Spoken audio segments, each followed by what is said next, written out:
Good morning. एक 2 minute के लिए वेट करते हैं and after that will start. Okay.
Premraj, same session है।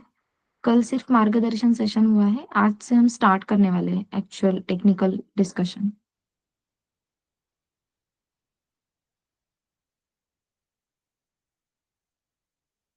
Same course and same timeline जो आप इवनिंग के सेशन के लिए अटेंड कर रहे हो।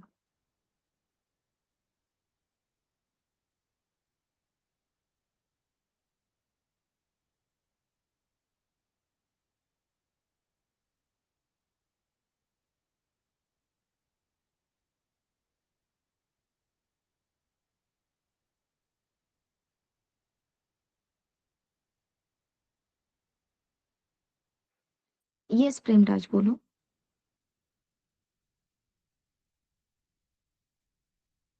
Good morning ma'am. Good morning. Like session होते हैं ना, लाइक इवनिंग के, so Python as well as aptitude. So morning के लिए कौन सी बैच होती है, मतलब ये अलग है या सेम कोर्स किया है? सेम कोर्स है, बस अपनी बैच लास्ट बैच फेब में स्टार्ट हुई थी और ये मार्च की बैच है, नथिंग एल्स। लाइक मेरी बैच जो है ना, लाइक 6 मार्च आई थिंक। आपकी 6 फेब है। हाँ सॉरी, 6 फेब की है, राइट। So yes. वो इवनिंग की है क्या? मतलब मेरी करेक्ट। बैच है। So correct. ये डिफरेंट है। ओके ओके, तो I leave ma'am. Okay yes. Okay okay.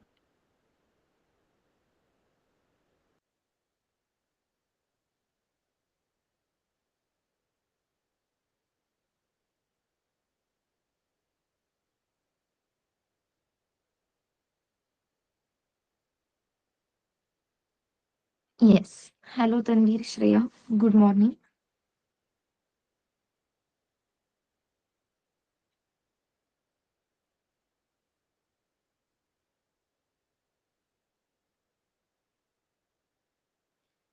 Tanveer, शायद आप कल नहीं थे, राइट? तनवीर एंड श्रेया। हाँ मैम। यस। एक बार बस मार्गदर्शन सेशन गो थ्रू कर लेना। वहां पे सारे इंपॉर्टेंट पॉइंट्स बताए कि फी स्ट्रक्चर कैसे है, प्लेसमेंट कैसे रहेगी, आपकी इवैल्यूएशन सिस्टम कैसे रहेगी, एंड ऑल्सो आपकी टाइमलाइन क्या रहेगी, कोर्स स्ट्रक्चर क्या रहेगा, हर एक मॉड्यूल में कौन से टॉपिक्स कवर होंगे। ये सारी चीजें इन डिटेल आपको कल एक्सप्लेन की है, कल के सेशन में। तो प्लीज एक बार वो कल का सेशन गो थ्रू कर लेना, ठीक है?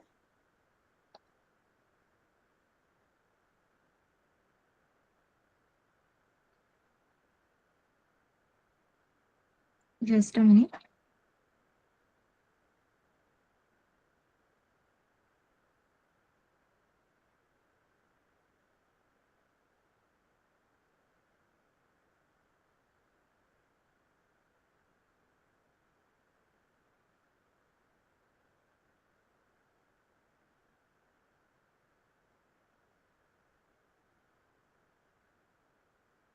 यस।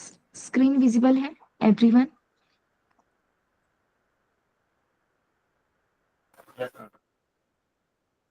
यस।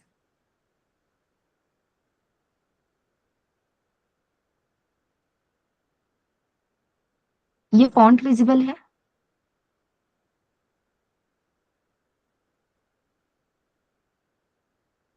आप थम्स अप दे सकते हो या फिर at least Y for yes type करो, everything will be fine. Yes, nice. Yes, so as we all know कि हमें Python full stack with data science ये कोर्स करना है। Basically we want to become a developer. लेकिन developer करता क्या है? एप्लीकेशन बनाता।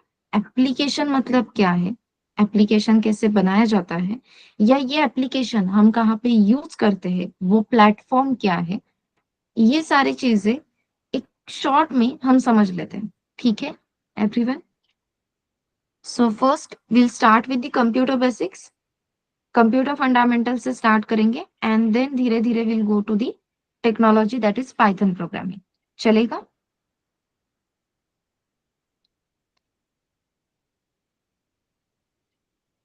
Yes, no, no?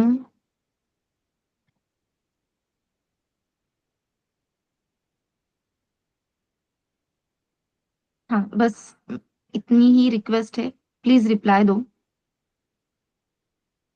Shell we start with the computer fundamentals? Yes. हाँ, गूगल मीट ने हमें बहुत एक अच्छा फीचर दिया that is emoji. Message type करने का आपको आलस आ सकता है, बस उस थम्स अप पे क्लिक कर देना। I can see your thumbs ups. ठीक है, चलो। कंप्यूटर फंडामेंटल स्टार्ट करने से पहले आपको क्या पता है कंप्यूटर, ये जो अपनी सिस्टम है, वो कौन से चीजों से बनती है, उसके hardware software, which hardwares are involved in your computer system?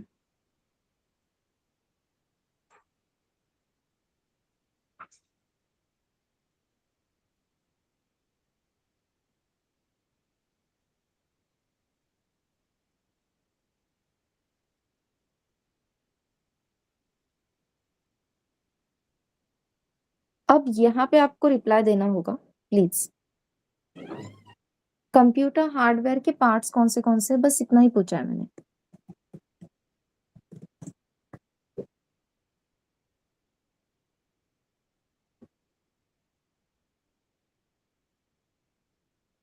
CPU, okay, RAM,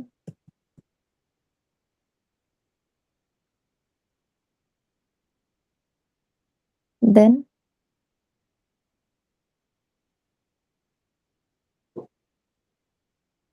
keyboard, okay, Rome,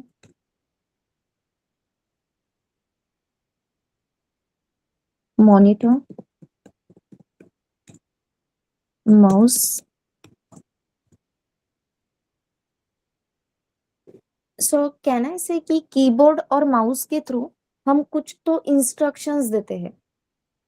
can I say that using keyboard using mouse हम कुछ तो इंस्ट्रक्शंस देते हैं, एंड जो भी रिस्पॉन्स है, बेसिकली जो भी आउटपुट है, वो हम मॉनिटर के थ्रू देखते हैं, कह सकते हैं। यस, तो कीबोर्ड, माउस, मॉनिटर, फिर आगे जाके अपना प्रिंटर आएगा, ऐसी बहुत सारी चीजें ऐड होती जाएगी। सो can I say this as a input output devices? तो इनपुट आउटपुट डिवाइसेस में अपनी ये सारी चीजें कवर हो जाएगी। ठीक है, स्पीकर, माउस, कीबोर्ड, देन अपना printer, everything will be covered in the input output devices. Then yes, motherboard,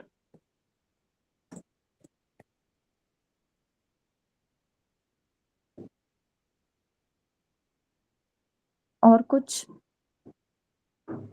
अपने रैम और रोम तो बता दिया, लेकिन एक सबसे इंपॉर्टेंट टाइप ऑफ मेमोरी है,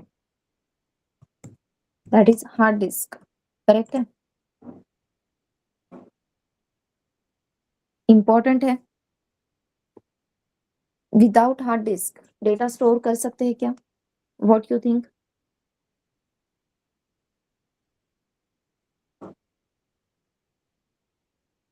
Can we store data without hard disk? No, right? So we can't store the data using hard disk.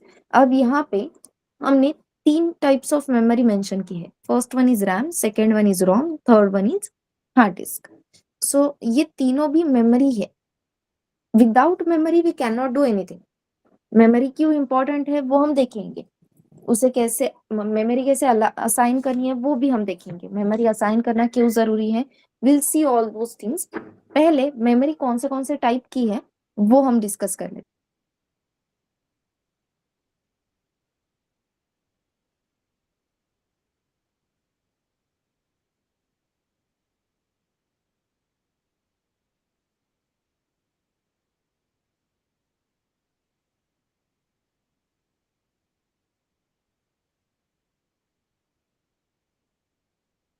Yes, I am so sorry.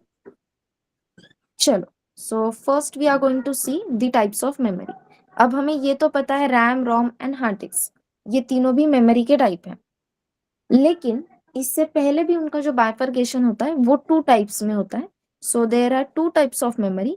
First one is primary memory. ये सुना होगा आपने. Yes, we all know primary memory and secondary memory. मुझे बताओ primary memory हम किसे कहते हैं. रैम, रोम, हार्ड डिस्क ये 3 टाइप्स है आपके पास. उसमें से प्राइमरी मेमोरी कौन सी है.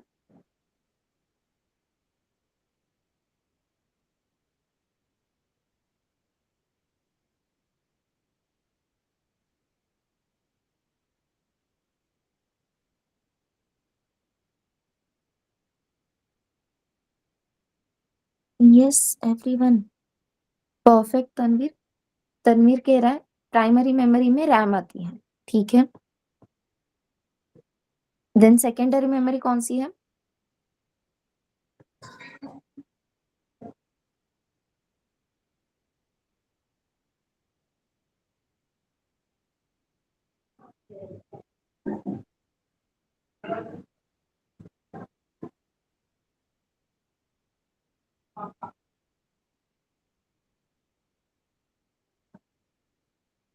So hard disk comes under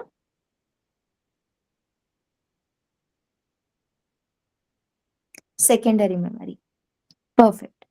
and even जो अपनी रोम है that ROM is also considered as primary memory. अब हमें देखना है कि इसे प्राइमरी मेमोरी क्यों कहा जाता है. रैम एंड रोम इसे ही प्राइमरी मेमोरी क्यों कहा जाता है एंड हार्ड डिस्क को सेकेंडरी मेमोरी क्यों कहा जाता है. अभी के लिए अपना जो फोकस रहेगा वो इस बात पे रहेगा. So let's see why primary memory is known as primary and why hard disk is known as secondary. So as we all know अपनी सिस्टम जिसके बेसिस पे चलती है वो है सेंट्रल प्रोसेसिंग यूनिट. करेक्ट. ये हमने सुना है कि central processing unit that is CPU is the brain of computer. क्योंकि इसी के बेसिस पे, इसके मैनेजमेंट के बेसिस पे सारी चीजें होती हैं. तो जब हम यहाँ पे कोई भी एप्लीकेशन सर्च करते हैं, फॉर एग्जाम्पल मैंने यहाँ पे सर्च किया वर्ड. ये वर्ड एप्लीकेशन आ गया.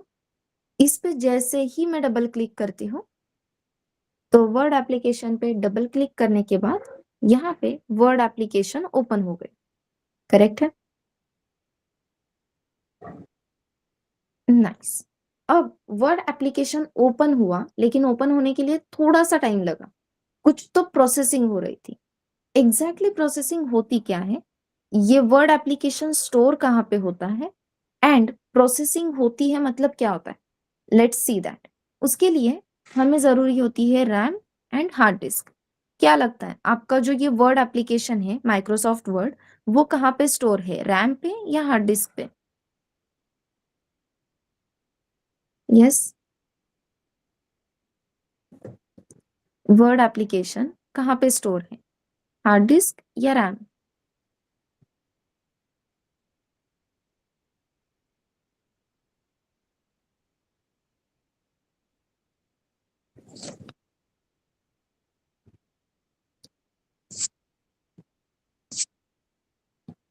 परफेक्ट.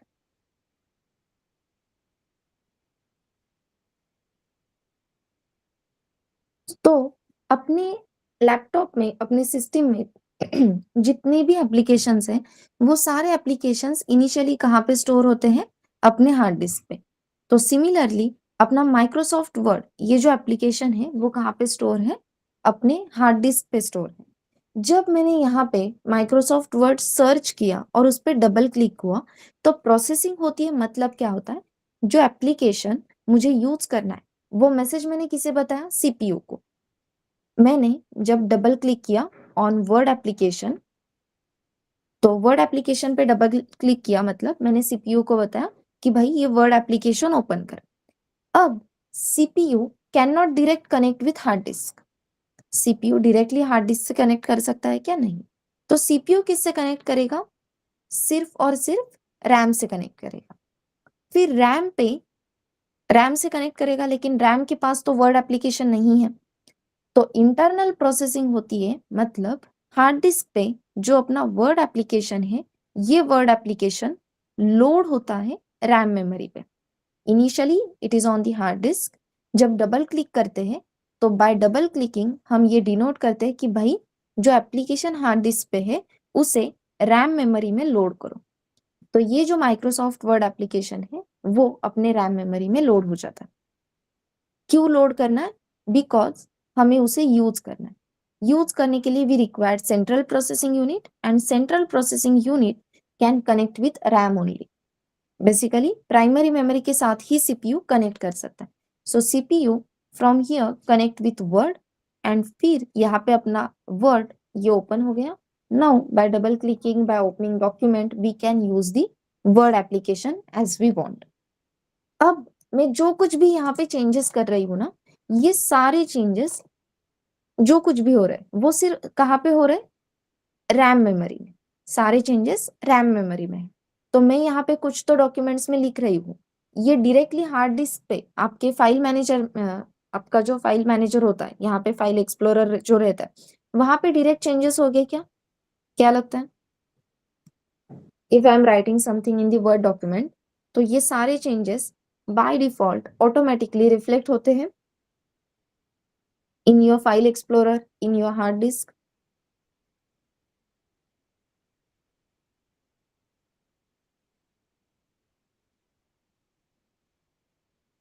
अभी आपका जो वर्ड डॉक्यूमेंट है वो कहाँ पे है? रैम मेमोरी में। तो आप यहाँ पे जो कुछ भी टाइप करोगे वो सिर्फ और सिर्फ रैम मेमोरी में है। जब मैं इस एप्लीकेशन को क्लोज करने जाती हूँ, तो मुझे यहाँ पे मैसेज आता है सेव और don't save and cancel. Cancel करती हूँ तो ये एप्लीकेशन मेरा रैम मेमोरी में ही रहेगा। जो उसमें टेक्स्ट मैंने टाइप किया है वो भी रैम मेमोरी में ही है।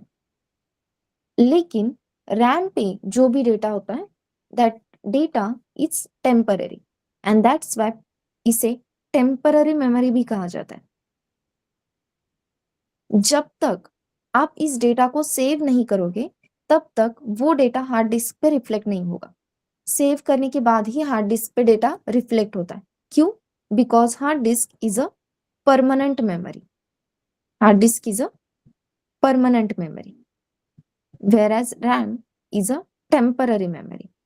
ठीक है? तो इसलिए रैम पे आपने जो भी डॉक्यूमेंट में लिखा है वो सेव करो, उसके बाद अगर क्लोज करोगे तो आपने टाइप किया हुआ डेटा हार्ड डिस्क पे रिफ्लेक्ट होगा। If you don't save and just close the application, as we all know RAM is a temporary memory, तो जो भी डेटा आपने यहाँ पे टाइप किया था वो कंसिडर ही नहीं होगा। डोंट सेव बोलते हो, यहाँ पे एप्लीकेशन तो क्लोज हो जाएगा, यहाँ से एप्लीकेशन चला जाएगा। The moment we close the application, RAM memory पे जो एप्लीकेशन को मेमोरी एलोकेट हुई थी वो मेमोरी यहाँ से वैनिश हो जाती है। हार्ड डिस्क पे आपका Word application as it is रहेगा, लेकिन आपने टाइप किया हुआ डेटा चला जाएगा। क्यों? क्योंकि आपने उसे सेव नहीं किया था। क्लियर है?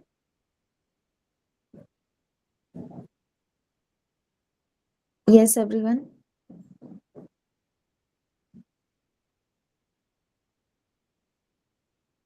RAM is a temporary memory, hard disk is a permanent memory. Why RAM is a primary and why hard disk is a secondary? ये clear है क्या? As CPU can directly connect with RAM, that's why it is known as primary. CPU cannot directly connect with hard disk, So we have to process some we have to execute some process internally to load data from hard disk to RAM, and then CPU can access it. That's why hard disk is known as secondary memory.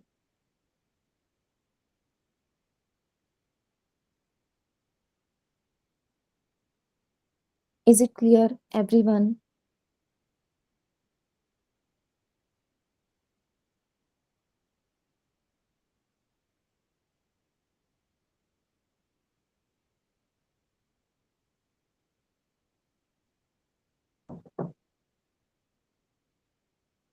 Yes, no, कुछ तो reply दो। मुझे कैसे पता चलेगा आगे जाना है या नहीं?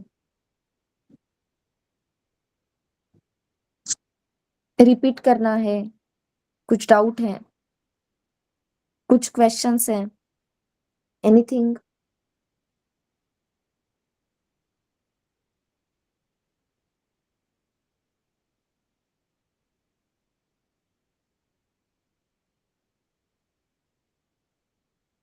ठीक। अब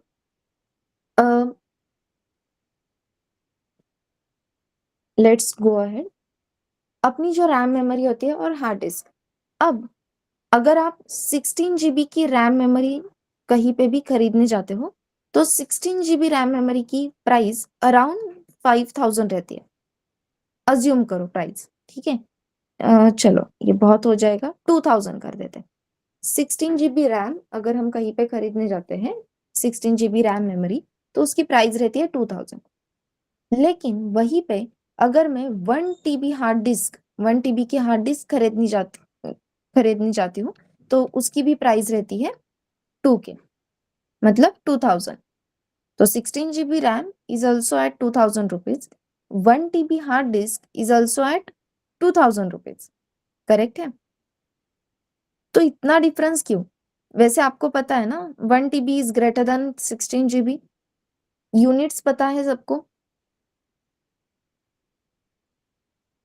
1024 KB मतलब कितने होते हैं? 1 MB।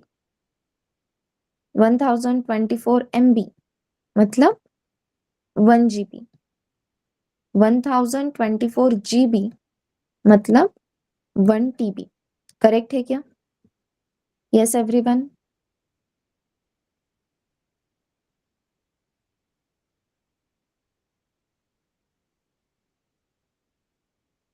करेक्ट है? तो डिफरेंस देख रहे हो? 1024 GB मतलब 1 TB। तो 1 TB की हार्ड डिस्क हमें मिलती है सिर्फ 2000 रुपीज में, वेर 16 GB की रैम हमें मिलती है 2000 रुपीज में। इतना डिफरेंस क्यों? आप क्या प्रेफर करोगे, रैम और हार्ड डिस्क?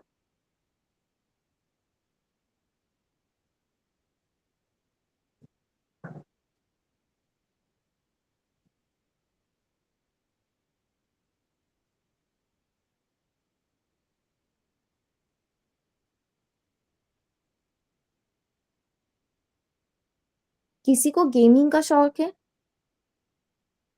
गेमिंग पसंद है? यस, तनवीर, श्रेया, ईश्वर, स्नेहल।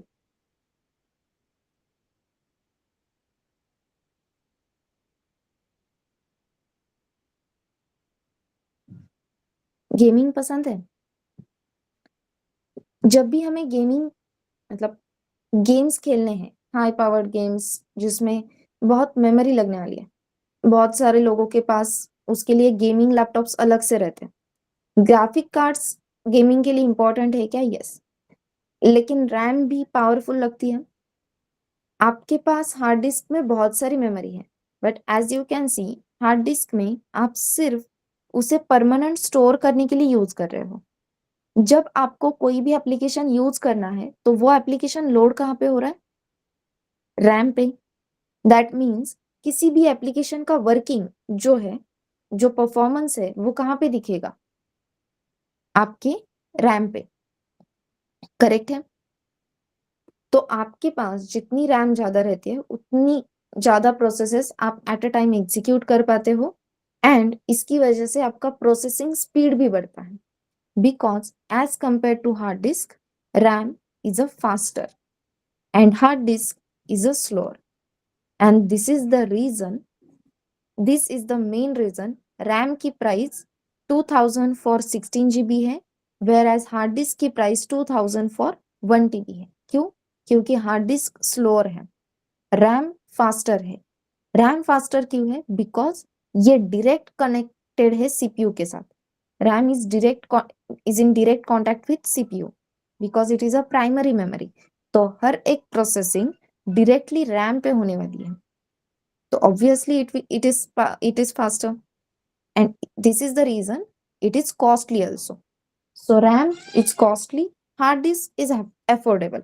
अगर हमें बहुत सारी मूवीज, बहुत सारे पिक्चर्स स्टोर करके रखने हैं, बहुत सारे वीडियोस है, what ever it is, will prefer hard disk. But yes, अगर मुझे बहुत काम करना है, मुझे डेवलपमेंट करनी है, वाइल डेवलपमेंट मैं एक बड़ा सा एप्लीकेशन डेवलप कर रही हूँ, उसके लिए मुझे जो टूल्स लगने वाले हैं वो टूल्स भी हाई पावर्ड हाई मेमोरी के टूल्स रहते हैं. एट अ टाइम मैं मल्टीपल टूल्स यूज करने वाली हूँ for development. In that scenario मुझे मेरी रैम बढ़िया होना जरूरी है. ठीक है, समझ में आ रहा है difference between RAM and hard disk? Please response to everyone.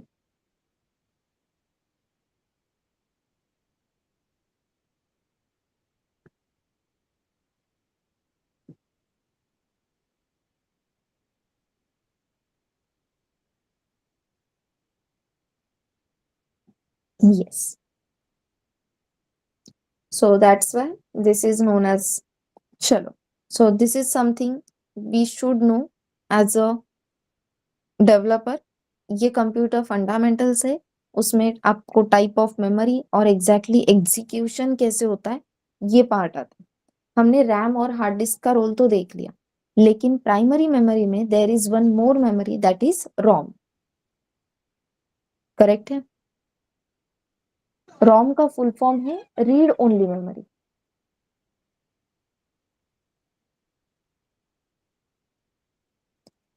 तो क्या लगता है ये रीड ओनली मेमोरी कहाँ पे काम आती होगी? Yes everyone.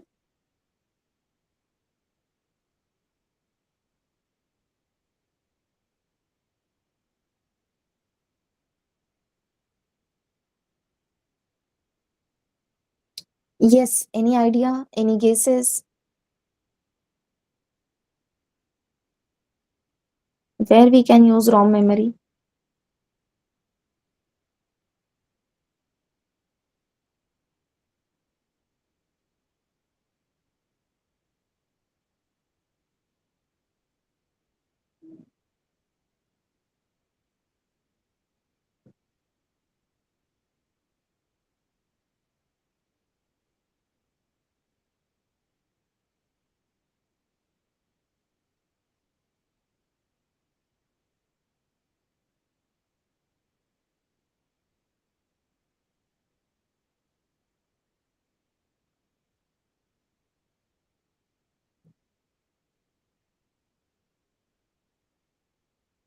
ओके, तो रीड ओनली एक्सेस कहाँ पे रिक्वायर्ड हो सकता है?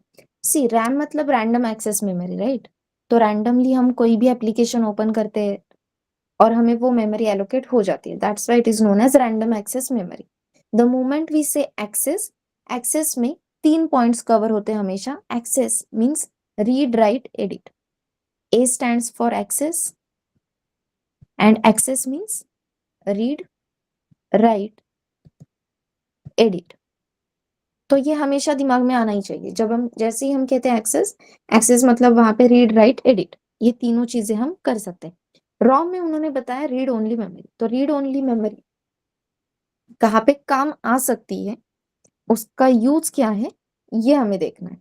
ठीक है, so let's start with that. As I said कि Microsoft Word is a application. Application store होता है हार्ड डिस्क पे. Application is nothing but the software. ठीक है, application is nothing but the software. हर एक सॉफ्टवेयर जो अपने पास है वो सॉफ्टवेयर हार्ड डिस्क पे रहता है. नाउ कंप्यूटर फंडामेंटल्स में सबसे इंपॉर्टेंट जो पार्ट होता है वो है ऑपरेटिंग सिस्टम. सुना है? What is operating system? कोई बता सकता है? What is operating system?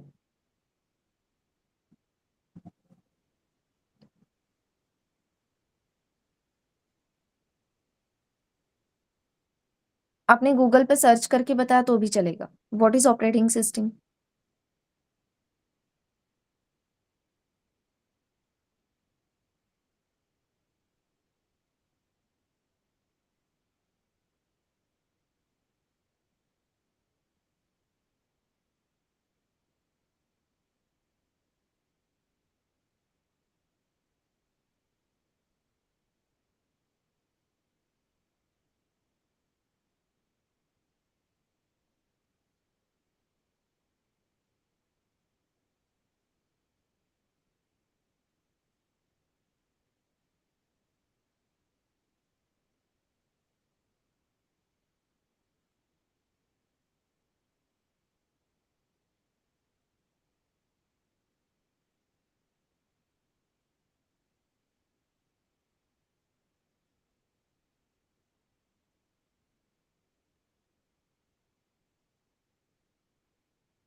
It manage hardware and software. Okay, see जब मैं कहती हूँ ना सर्च करो तो सच में सर्च करो, उसमें कोई भी दिक्कत नहीं है।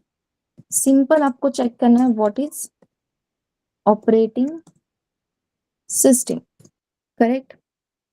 Provide common services of computer programs. Okay, so यहाँ पे आप अगर व्हाट इज ऑपरेटिंग सिस्टम की एक सिंपल डेफिनेशन देखोगे तो you can see operating system is a system software manages computer hardware and software resources and provide common services for computer programmes.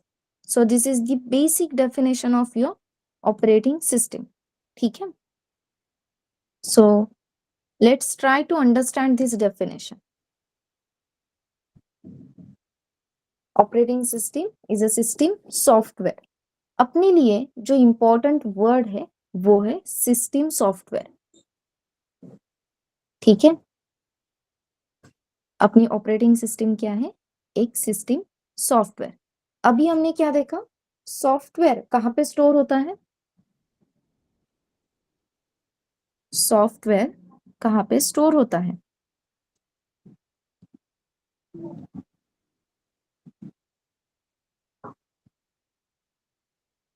Perfect. Software is stored on the hard drive, it's store on the hard disk, correct है? Okay, आपने आप किसी तो showroom में गए हो और वहां पे आपको लैपटॉप या कंप्यूटर लेना है। एक नया लैपटॉप कभी आपने देखा है? कितना भी न्यू सिस्टम क्यों ना हो, उस पे ऑपरेटिंग सिस्टम हमेशा इंस्टॉल रहती ही है। Without installation of operating system आप लैपटॉप यूज कर सकते हो क्या?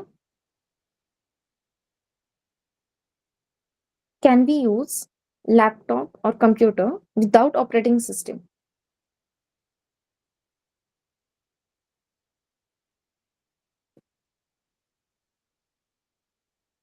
बिल्कुल भी नहीं यूज कर सकते। परफेक्ट।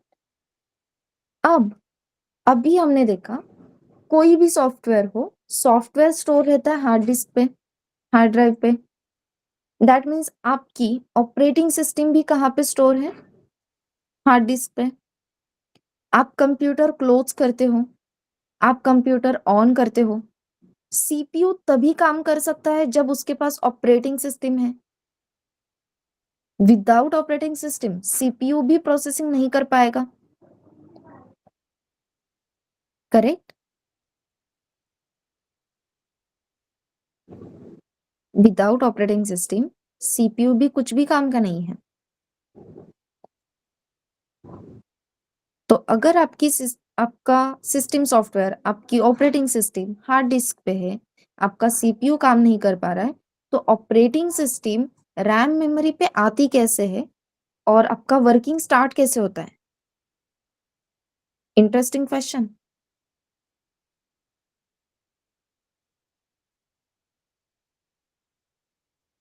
अपने पास ये सारे डिटेल्स होने चाहिए, राइट?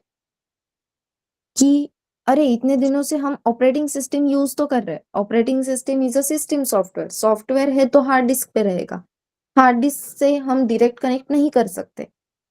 और तो फिर ये सब हो कैसे रहा है? In that scenario ROM comes in the picture. अब यहाँ पे रोम का काम आता है, that is read only memory. ROM का कैसे काम आता है, रीड ओनली मेमोरी यहाँ पे काम कैसे करती है? तो ये वाला पार्ट इंटरेस्टिंग है। Let's try to understand this. तो operating system is a simple system software है जो अपने हार्ड डिस्क पे है। अब इस ऑपरेटिंग सिस्टम को लोड करने के लिए या इस ऑपरेटिंग सिस्टम को स्टार्ट करने के लिए, ऑपरेटिंग सिस्टम को स्टार्ट करना मतलब बूट करना। बहुत बार जब हम लैपटॉप टर्न ऑफ करके टर्न ऑन करते हैं तो आपको ऐसे मैसेज दिखता है, बूटिंग इन प्रोग्रेस। देखा है? कभी तो देखा होगा, बूटिंग इन प्रोग्रेस, और यहाँ पे वो राउंड ऐसे घूमता रहता है या फिर आगे डॉट डॉट डॉट रहते हैं। तो बूटिंग इन प्रोग्रेस मतलब होता क्या है? तो अपनी ऑपरेटिंग सिस्टम लोड होकर स्टार्ट होती है, इस प्रोसेस को कहा जाता है ऑपरेटिंग सिस्टम बूटिंग। ठीक है? या फिर booting of operating system, that is starting of operating system. अब इस ऑपरेटिंग सिस्टम को बूट करने के लिए, स्टार्ट करने के लिए अपने पास ऑलरेडी एक प्रोग्राम है। That program is known as BIOS program. ठीक है? This program is known as BIOS program. अब ये जो बायस प्रोग्राम है, this program is responsible to load the OS. This program is responsible to load the operating system. This program is responsible to load the operating system. अब ये बायस programme जो है, ये भी अगर मैं हार्ड डिस्क पे रखूंगी तो फिर ऑपरेटिंग सिस्टम को स्टार्ट करना मुश्किल हो जाएगा। And that's why this program is stored on the ROM memory. This BIOS program is stored on the ROM memory, that is read only memory. Using this program आपकी operating system load हो रही। गलती से मैंने बायस programme को RAM पे रख दिया, विच इज एक्सेसिबल मेमोरी, और मैंने गलती से इस बायस प्रोग्राम में कुछ चेंजेस कर दिए। होता है ना अपनी तरफ से, गलती से कुछ तो कीज प्रेस होती है, यहाँ से वहां चीजें होती है, कुछ चीजें हम डिलीट कर देते हैं गलती से। ऐसे अगर कुछ चेंजेस बायस प्रोग्राम में होते हैं तो जो प्रोग्राम आपके ऑपरेटिंग सिस्टम को लोड कर रहा है वो प्रोग्राम ही खत्म हो जाएगा। बहुत बड़ी प्रॉब्लम आ जाएगी उसमें। करेक्ट है? यस और नो? कितनी बड़ी गड़बड़ हो जाएगी ये समझ में आ रहा है? यस। फिर अपनी ऑपरेटिंग सिस्टम ही बंद हो जाएगी, लोड ही नहीं कर पाएंगे, फिर से सारे सेटअप्स करते बैठने पड़ेंगे। दैट्स व्हाई हम ये रिस्क नहीं लेते हैं and we keep that BIOS program on the ROM, that is read only memory, so that हम उसे रीड तो कर पाए लेकिन उसमें चेंजेस ना कर पाए। तो बायस प्रोग्राम आपके ऑपरेटिंग सिस्टम को लोड करने का काम करता है। अब BIOS directly operating system load नहीं करता है, actually it loads the kernel, it load the kernel. और अब आपके बायस प्रोग्राम के थ्रू जो कर्नल आपने लोड किया है, इस कर्नल को आपके रैम पे मेमोरी मिलती है। अपनी जो रैम मेमोरी है उस पे इस कर्नल को मेमोरी एलोकेट होती है। तो कर्नल के लिए अलग से स्पेस रखा जाता है रैम पे, जो कर्नल के लिए रिजर्व रहता है, एंड बेस्ड ऑन दैट अपने आगे के टास्क एग्जीक्यूट होते हैं। ऑपरेटिंग सिस्टम दिखने के लिए जैसे, लेकिन इंटरनल जो सारे टास्क है वो कर्नल के थ्रू मैनेज होते हैं। अपने सारे drivers are managed by kernel. आपने अगर कभी प्रिंटर यूज किया होगा तो प्रिंटर के लिए भी ड्राइवर रहता है, आपने देखा होगा। So there is one driver for printer. Prints निकालने हैं तो अपने पास वो ड्राइवर होना, इंस्टॉल होना जरूरी है। वो ड्राइवर प्रिंटर के साथ कनेक्ट होना ज़रूरी है, क्योंकि कर्नल बेसिकली आपका कंप्यूटर, आपका लैपटॉप डायरेक्टली प्रिंटर के साथ कभी भी कम्युनिकेट नहीं करता है। That communication happens through kernel only. तो कर्नल ड्राइवर्स के थ्रू आपके प्रिंटर के साथ कम्युनिकेट करता है एंड अकॉर्डिंगली हमें प्रिंट्स मिलते हैं। This is the actual flow of execution of each process. तो दिखने के लिए सीपीयू है, दिखने के लिए ऑपरेटिंग सिस्टम है, लेकिन इन सबके पीछे मास्टरमाइंड कौन है? कर्नल है। ठीक है। So, BIOS program के through we loads the kernel on the RAM so that we can start the processing, and जैसे ही कर्नल लोड होता है, बूटिंग प्रोसेस कंप्लीट होती है, तब हमें अपनी स्क्रीन यहाँ पे ऑन हुई दिखती है, हमें अपनी विंडो स्क्रीन दिखाई देती है। Okay everyone. अब ऑपरेटिंग, मेरे पास सिर्फ ऑपरेटिंग सिस्टम है, मेरे पास सिर्फ ऑपरेटिंग सिस्टम है, लेकिन मेरे पास सिस्टम मतलब अपनी मशीन दैट इज लैपटॉप ही नहीं है। तो उस ऑपरेटिंग सिस्टम का यूज है क्या? I have operating system, but I don't have the computer और लैपटॉप। तो ऑपरेटिंग सिस्टम का यूज है क्या?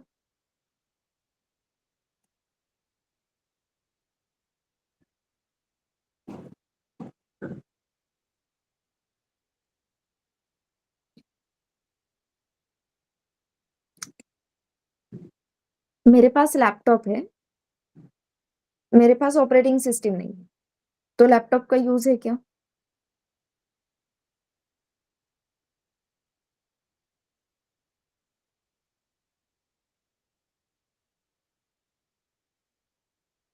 अभी डिस्कस किया ना हमने। मैंने लैपटॉप लिया, लेकिन उस लैपटॉप पे ऑपरेटिंग सिस्टम इंस्टॉल नहीं है, तो लैपटॉप का यूज है क्या? नो। अब मेरे पास पेन ड्राइव में ऑपरेटिंग सिस्टम का पूरा प्रोग्राम है। बेसिकली मेरे पास ऑपरेटिंग सिस्टम है, लेकिन मेरे पास लैपटॉप नहीं है, तो चलेगा क्या?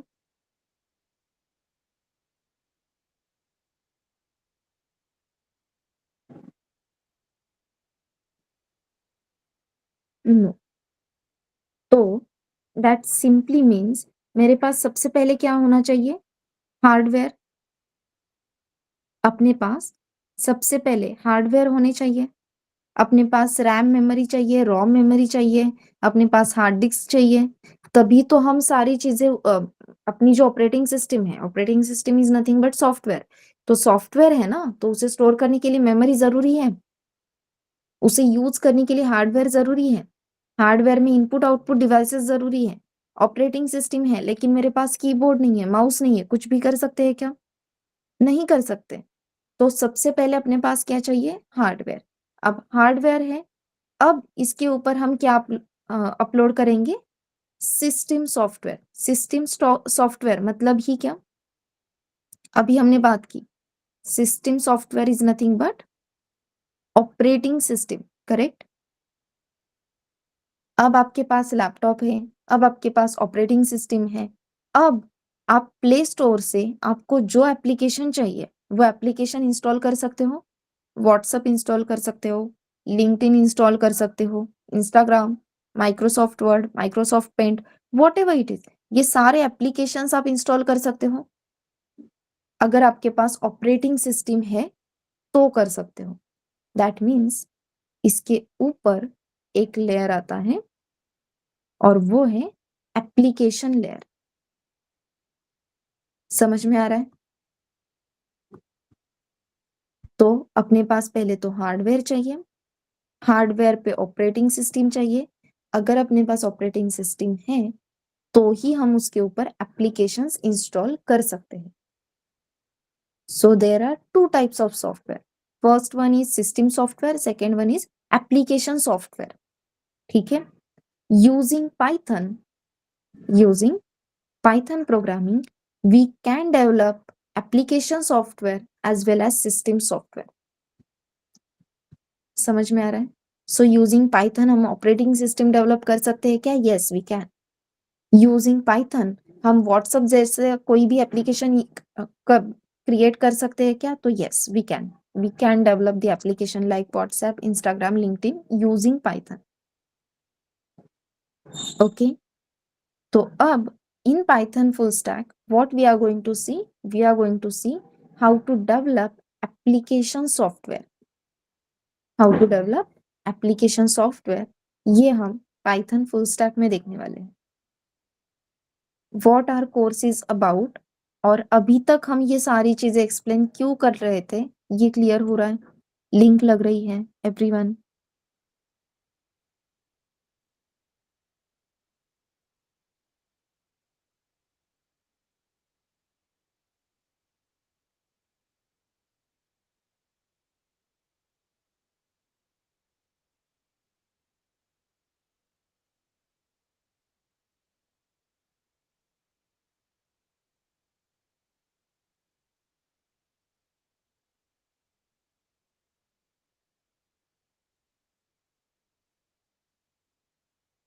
एवरीवन ओके, तो आगे बढ़े. आई थिंक हमें ब्रेक की जरूरत नहीं है, right? Shall I continue?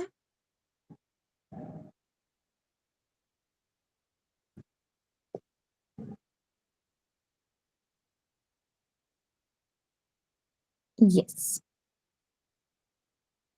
So our main focus is on application software. So my question is, what is software? Yes, everyone. What is software?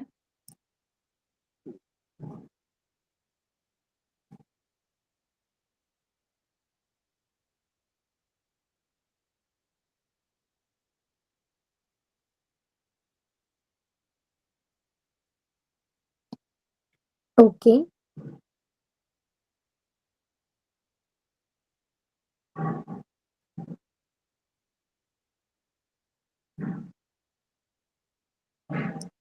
So software is set of programs.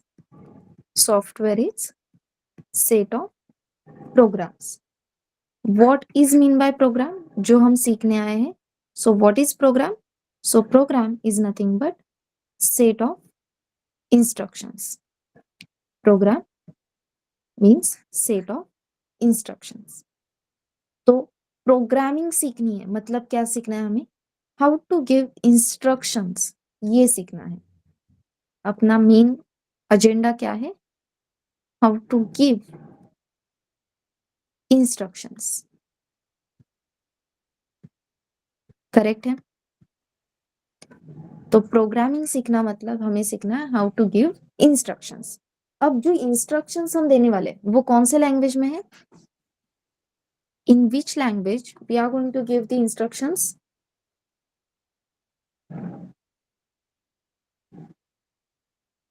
क्या सीखने आए हो आप सब? कौन सी लैंग्वेज? Python, correct. तो हम कौन से लैंग्वेज में इंस्ट्रक्शंस देंगे? पाइथन लैंग्वेज में.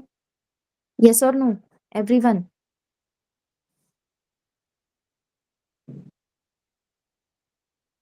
चलो, इंस्ट्रक्शंस की लैंग्वेज पता चल गई. एक छोटी सी एक्टिविटी करते हैं, और इस एक्टिविटी में मुझे सबके रिप्लाई चाहिए, प्लीज एवरीवन, प्लीज.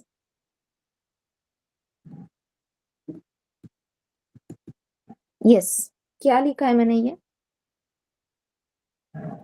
मैंने कुछ डॉट्स दिए, दिख रहे हैं आपको?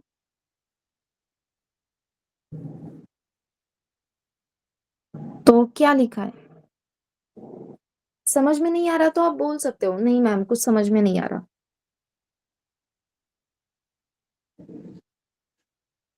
चलो, ये क्या लिखा है? Second one. समझ में आ रहा है, नहीं आ रहा है?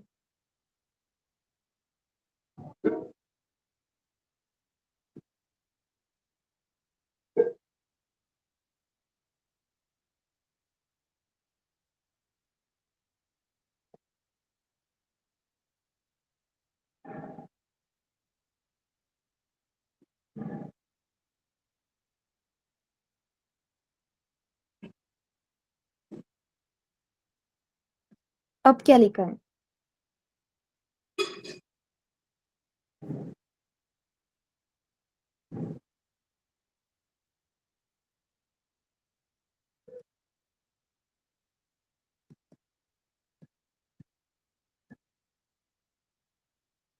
अब क्या लिखा है?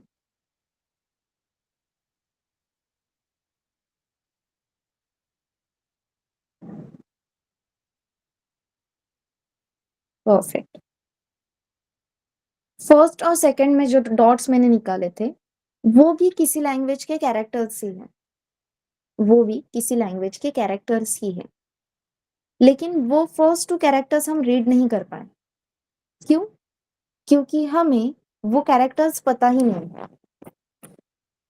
करेक्ट?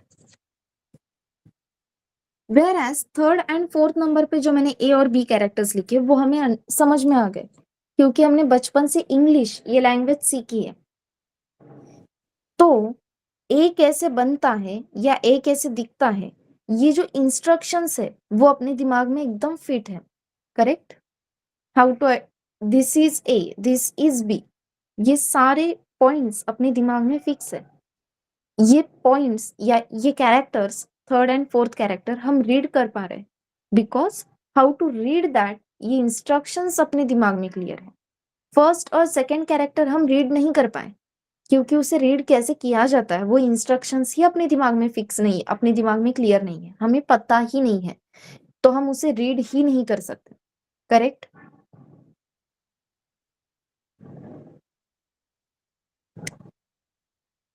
तो बीच में से ये टॉपिक कहाँ से आया? तो एज वी कैन सी, हमें सीखना है हाउ टू गिव इंस्ट्रक्शंस, लेकिन हम पढ़ रहे हैं Python language, that means we are going to give the instructions in Python language. और अपने सिस्टम को, दैट मीन्स अपने लैपटॉप को, अपने कंप्यूटर को कौन सी लैंग्वेज समझ में आती है? कोई भी मशीन हो, कौन सी language machine can understand?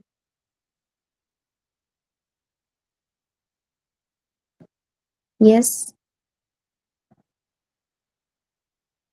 Machines को कौन सी लैंग्वेज समझ में आती है? सी? नहीं Shreya. Perfect. Machine can understand only binary language. Machine can only understand the binary language. Binary language मतलब 1-0 फॉर्मेट में जो लैंग्वेज रहती है, that 1-0 फॉर्मेट की language is understand by the machines. Clear है?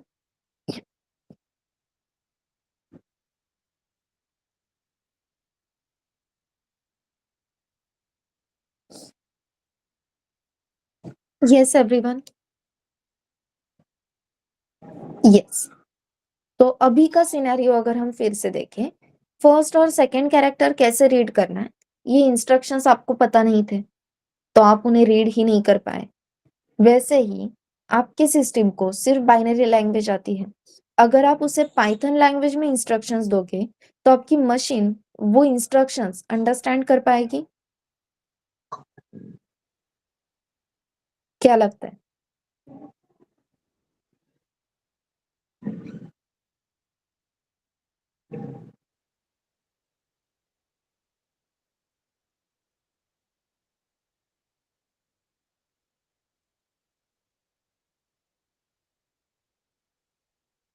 यस, पाइथन लैंग्वेज आपकी मशीन को समझ में आएगी क्या एवरीवन? नहीं आएगी, राइट? मैं आपके साथ तमिल में बात करने लगूं या फिर जर्मन लैंग्वेज में बात करने लगूं, तो चलेगा आपको?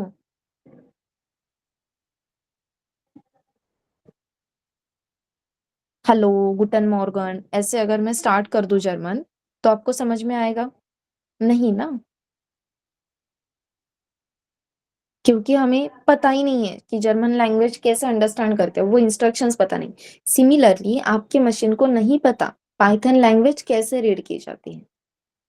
तो आप क्या करोगे? अगर मुझे सिर्फ जर्मन आती है, आपको सिर्फ हिंदी आती है, आपको मुझसे ही पढ़ना है, आपके पास अभी के लिए ऐसे अज्यूम कर लेते हैं ऑप्शन ही नहीं है, पूरे दुनिया में मैं अकेली हूँ जो आपको पाइथन प्रोग्रामिंग सिखा रही हूँ, और मुझे सिर्फ जर्मन आती है, आपको सिर्फ हिंदी आती है, तो आप क्या करोगे?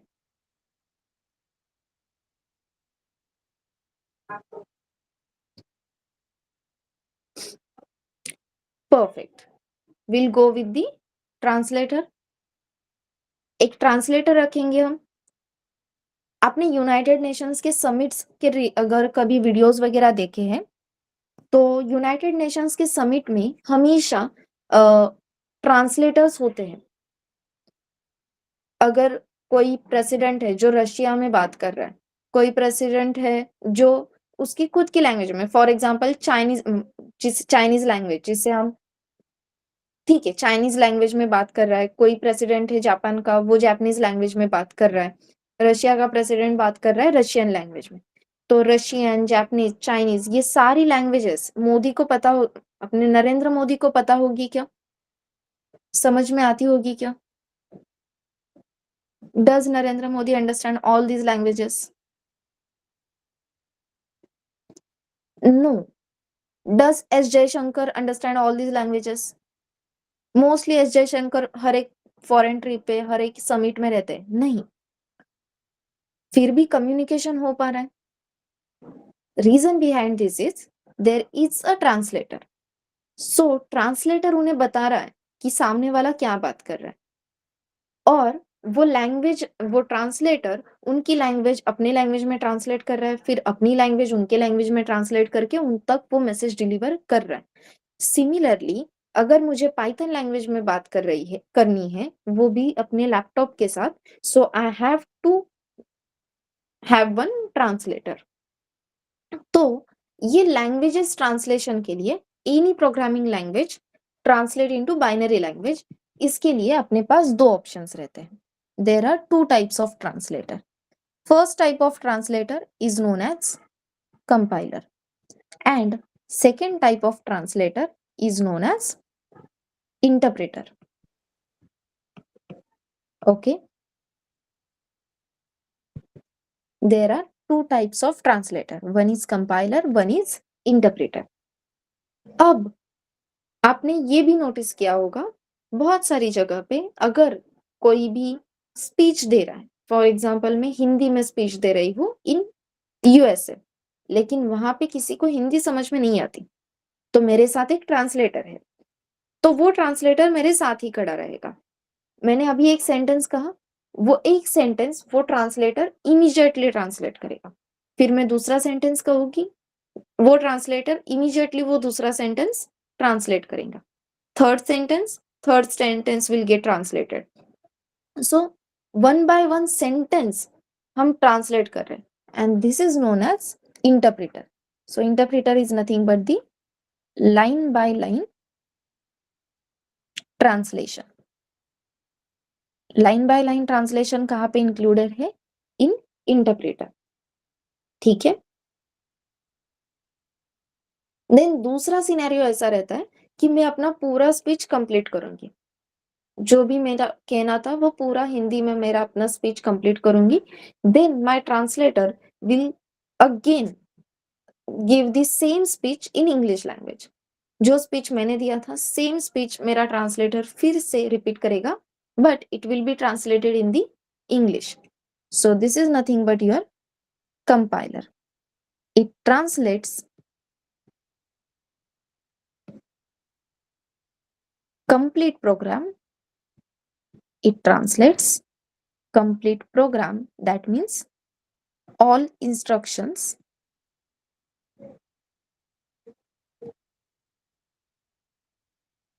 at a time. So at a time सारे instructions ये translate करेगा। Interpreter line by line translation करेगा, मतलब at a time only one instruction। समझ में आ रहा है? Yes everyone.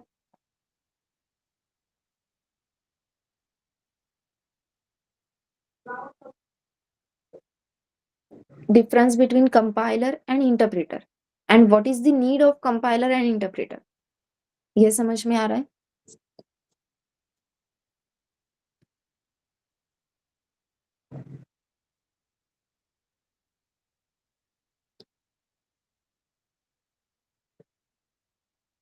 ओके, और थोड़ा सा डिटेल में जाके कंपाइलर और इंटरप्रेटर एग्जैक्टली काम कैसे करते हैं वो देखते हैं. सो दिस इज योर कंपाइलर.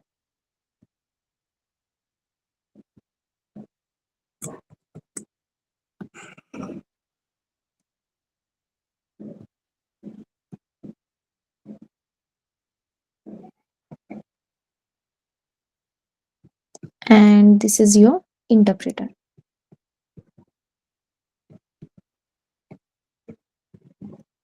ठीक है. एंड यहाँ पे मैंने कुछ लाइन ऑफ कोड लिखा है. सो this is first line, this is second line, third line, fourth line, up to 50 line, 100 lines, up to 500 lines. ठीक है. सिमिलरली सेम सिनेरियो अपने इंटरप्रेटर का भी है. Just let me copy paste it.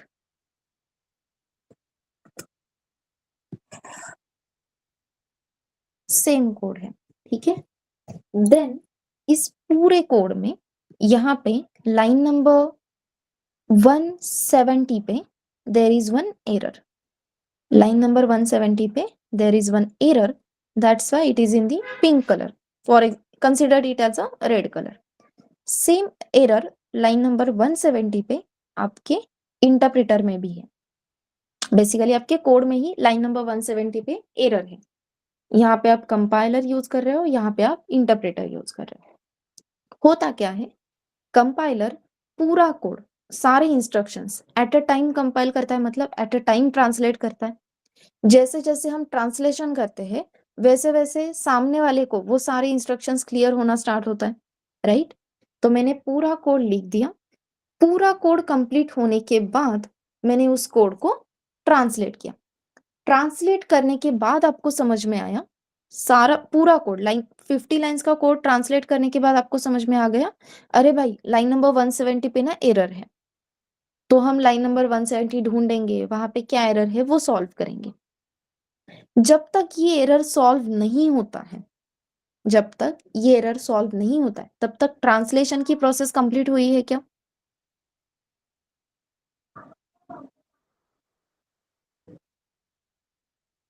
क्या लगता है, एरर सॉल्व नहीं होता है तो ट्रांसलेशन की प्रोसेस कंप्लीट होगी या नहीं? नो. ट्रांसलेशन की प्रोसेस अगर कंप्लीट होती नहीं है तो सामने वाले तक मेरा ये ट्रांसलेशन पहुंचेगा क्या? बेसिकली इस ट्रांसलेशन का एग्जीक्यूशन होगा क्या? नो. ट्रांसलेशन ही कंप्लीट नहीं है तो एग्जीक्यूशन नहीं होगा. तो कंपाइलर में मुझे पहले लाइन नंबर 170 पे जो एरर है वो सॉल्व करना होगा. Then only process of translation will get completed और तभी आगे की प्रोसेस होगी. लेकिन इंटरप्रेटर में बात अलग है. इंटरप्रेटर क्या करता है, लाइन नंबर 170 पे एरर है ना, but as we all know interpreter क्या करता है, line by line translation start करता है. फर्स्ट लाइन ट्रांसलेट की, उसमें कुछ भी दिक्कत नहीं थी, तो वो लाइन अपने ऑडियंस तक डिलीवर भी हो गई, मतलब फर्स्ट लाइन ट्रांसलेट होके एग्जीक्यूट भी हो गई. अभी हम स्पीच की बात कर रहे थे, दैट्स वाई मैंने ऑडियंस कहा कि मैंने एक लाइन कही, उसमें कुछ भी दिक्कत नहीं थी, ट्रांसलेटर ने ट्रांसलेट की, ऑडियंस तक वो पहुंच गए. दैट मीन्स जो लाइन मैं बोल रही हूँ उसका एग्जीक्यूशन भी कंप्लीट हो गया. समझ में आ रहा है? तो इंटरप्रेटर लाइन बाय लाइन चीजें ट्रांसलेट करेगा. ट्रांसलेशन कंप्लीट होता है तो ऑब्वियसली एग्जीक्यूशन भी होगा. So first line get translated, get executed. Second line get translated, get executed. क्यों? क्योंकि एरर ही नहीं था. ऐसे ही लाइन नंबर 169 तक, लाइन नंबर 169 तक यहाँ पे कुछ भी दिक्कत नहीं थी. तो लाइन नंबर 1 से लेके लाइन नंबर 69 तक जो भी कोड है, लाइन नंबर 1 से लेके लाइन नंबर 1 टू 169, इस पूरे कोड में कोई भी दिक्कत नहीं थी. तो इतने लाइन का code line by line translate हुआ और एग्जीक्यूट भी हुआ. लाइन नंबर 70 पे एरर आया था. तो जिस लाइन पे एरर आता है उस लाइन पे अपना एग्जीक्यूशन आकर रुकेगा। मतलब फर्स्ट 160 लाइंस का जो आउटपुट है वो आउटपुट अपने सामने है, लेकिन लाइन नंबर 170 पे एरर होने की वजह से अब अपना जो एग्जीक्यूशन है वो स्टॉप हो गया, दैट मीन्स टर्मिनेट हो गया। समझ में आ रहा है?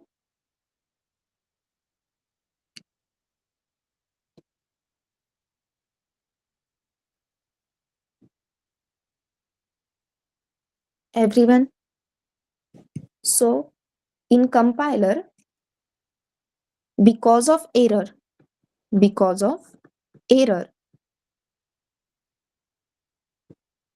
we will not get any output, okay? Whereas in interpreter we will get the output of first 169 lines, and because of error at line number 170,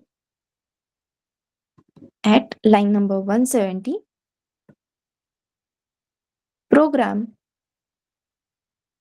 will get terminated. समझ में आ रहा है? एरर की वजह से प्रोग्राम टर्मिनेट होगा, लेकिन कब? फर्स्ट 169 लाइंस एग्जीक्यूट होने के बाद। लेकिन कंपाइलर क्या कहता है, अगर एरर है तो मैं एग्जीक्यूशन ही स्टार्ट नहीं करूंगा। So because of error we will not get any output, because execution will not start until we solve the error.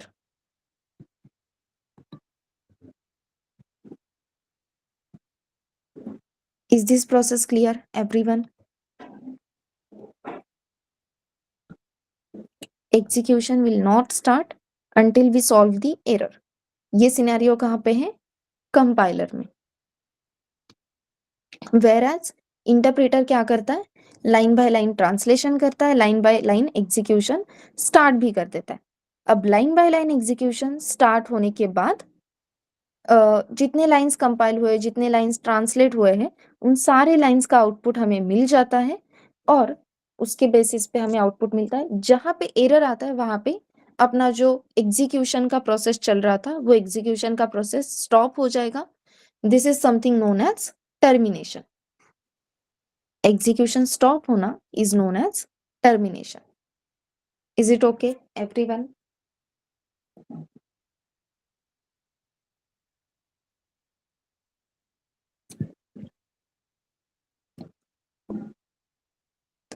अब ये इंटरप्रेटर कंपाइलर एग्जैक्टली काम कहाँ पे आते हैं वो देखते हैं।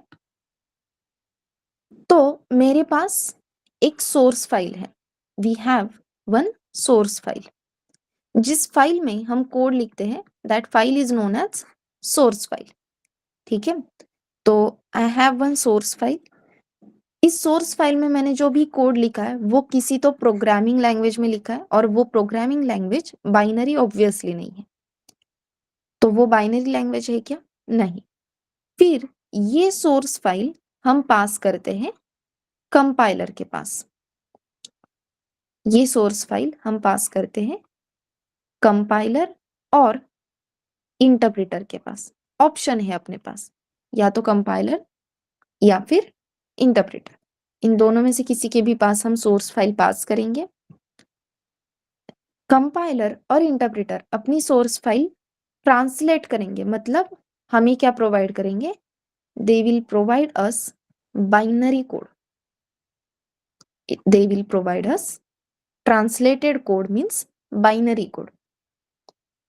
अब मेरे पास बाइनरी कोड है। Now I will execute this binary code, and this binary code will give me the output. So we compiles source file. Source file will be compiled by compiler and interpreter. इसकी वजह से we'll get binary code and we execute the binary file. We always execute binary file. So यहाँ पे आएगा execute and by executing this binary file we'll get the output. अब ये जो binary code की फाइल्स रहती हैं, अगर आप विंडोज ऑपरेटिंग सिस्टम यूज कर रहे हो तो इन विंडोज बाइनरी कोड की फाइल का एक्सटेंशन रहता है .exe. इन विंडोज बाइनरी फाइल का एक्सटेंशन रहता है .exe. अगर आप लिनक्स यूनिक्स यूज कर रहे हो तो वहां पे बाइनरी फाइल्स का एग्जीक्यूशन रहता है .out. ठीक है, एक्सटेंशंस आप सबने देखे होंगे. वर्ड के लिए डॉक्स एक्सटेंशन रहता है, पीडीएफ के लिए .pdf, देन एक्सेल के लिए .xml. करेक्ट, एक्सटेंशंस देखे होंगे आप सबने. टेक्स्ट फाइल के लिए .txt रहता है. वैसे ही अगर बाइनरी लैंग्वेज में आपने कोई कोड लिखा है तो उसका एक्सटेंशन रहता है .exe या फिर .out. तो हम कभी भी डायरेक्टली सोर्स फाइल एग्जीक्यूट करते हैं क्या? नहीं. We compiled source file, we get binary code की फाइल दैट इज .exe और .out file and we always execute .exe और .out फाइल. समझ में आ रहा है everyone? So please note it down. We compile, we always compile source file,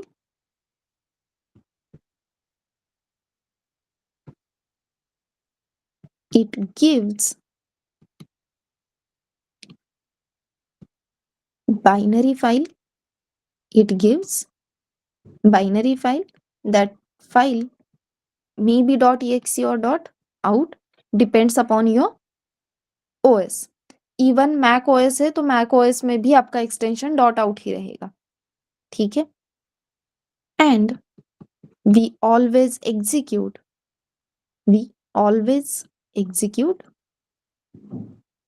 binary file.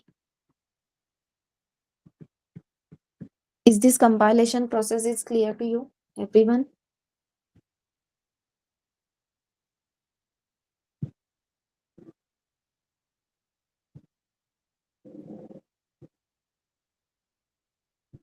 अब इस कंपाइलेशन प्रोसेस का अपने पास पीओसी भी है.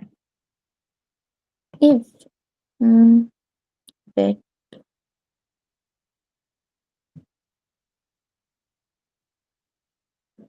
if we right click on this and open file location और फाइल लोकेशन में जाके इस एप्लीकेशन पे अगर मैं कहती हूँ प्रॉपर्टीज, एंड इन प्रॉपर्टीज ये जो फाइल का नाम है, let's copy it and show it to you. ठीक है, ये अपने फाइल का नाम था. Basically location path, program files में माइक्रोसॉफ्ट ऑफिस रूट, ऑफिस 16 और उसमें आपकी फाइल का ये नाम है that is winword.exe. As you can see extension is .exe. .exe stands for executable file. तो मेरे पास इस माइक्रोसॉफ्ट वर्ड ये जो एप्लीकेशन सॉफ्टवेयर है, इस एप्लीकेशन सॉफ्टवेयर का कोड है क्या? यस, मेरे पास कोड है, लेकिन कौन से फॉर्मेट में है वो code?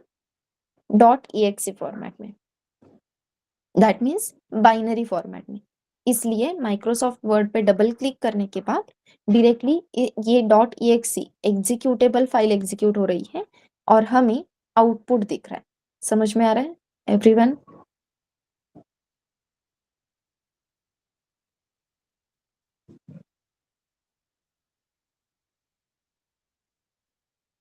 Clear to one? Yes everyone, clear है सबको? We always execute .exe file, इसका पीओसी समझ में आया? नाइस. अब मैंने यहाँ पे कंपाइलेशन प्रोसेस में लिखा है इट विल बी कंपाइलर और इंटरप्रेटर. तो most of the time interview में ये क्वेश्चन आता है कि भाई पाइथन में क्या यूज होता है, व्हाट यू थिंक, पाइथन क्या, सॉरी, पाइथन क्या यूज करता है, कंपाइलर या इंटरप्रेटर?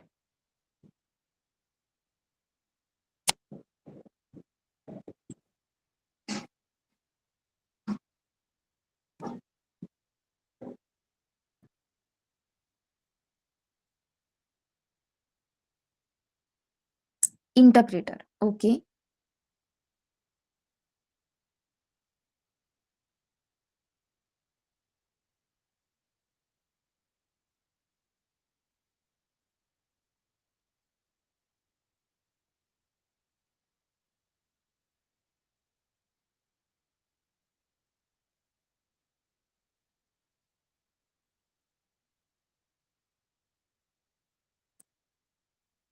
यस एवरीवन, श्रेया का कहना है Python use interpreter. What about others, आपको क्या लगता है?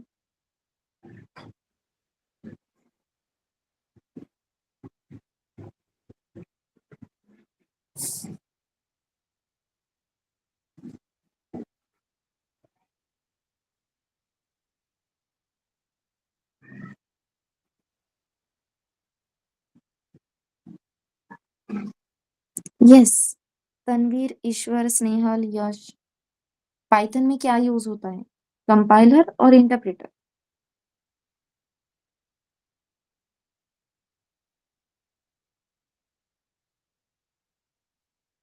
Compiler, okay.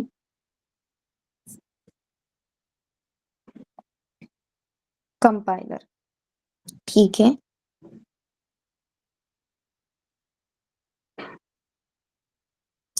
चलो, थोड़ा सा टेक्नोलॉजी को साइड पे रख के हम एक एग्जांपल देखते हैं। यूनाइटेड नेशंस में अभी अराउंड हम कह सकते हैं 193 कंट्रीज आई, ठीक है। In United Nations there are 193 countries gathered, और इनकी कुछ तो कॉन्फ्रेंस है इन 193 कंट्रीज की एक साथ, सॉरी, एक साथ कॉन्फ्रेंस है, ठीक है। 193 कंट्रीज मतलब हर एक कंट्री की अलग अलग लैंग्वेज रहेगी। इंग्लिश में भी एक्सेंट्स उनके अलग अलग रहते हैं, प्रोनाउंसिएशंस की वजह से मीनिंग्स वगैरह चेंज होते हैं। हर एक इंग्लिश मतलब इंग्लिश में ही हम एक चीज की बात करने के लिए मल्टीपल वर्ड्स वगैरह यूज करते हैं, राइट। मराठी की ही बहुत सारे वेरिएशंस है, हिंदी की बहुत सारी वेरिएशंस है, तो वी नो कि वेरिएशंस की वजह से देर आर सम डिफरेंसेस। तो ऐसे ही 193 कंट्रीज है, उनकी कॉन्फ्रेंस है, हर एक कंट्री की अलग अलग लैंग्वेज रहेगी। लेट्स कंसिडर कि 150 लैंग्वेजेस तो है अपने पास। तो मुझे बताओ, अगर मेरे पास 150 लैंग्वेजेस है तो मुझे कितने ट्रांसलेटर्स लगेंगे?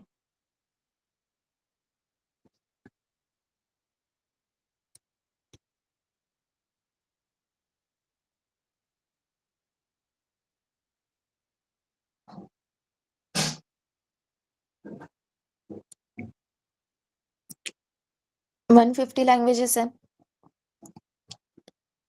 तो कितने ट्रांसलेटर्स चाहिए?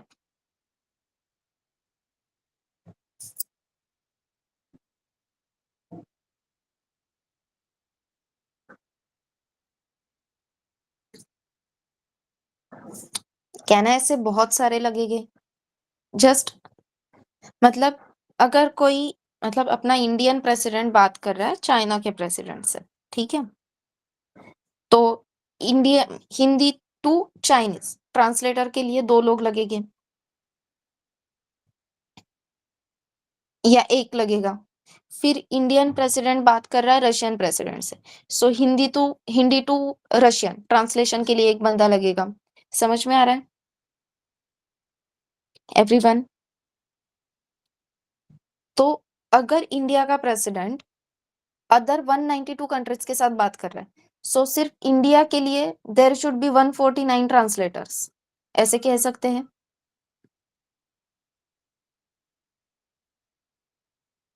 ऐसे ही हर एक कंट्री के लिए 149 ट्रांसलेटर्स लगेंगे, तभी हम एक दूसरे के साथ बात कर सकते हैं। यस, नो, रिस्पॉन्स दो।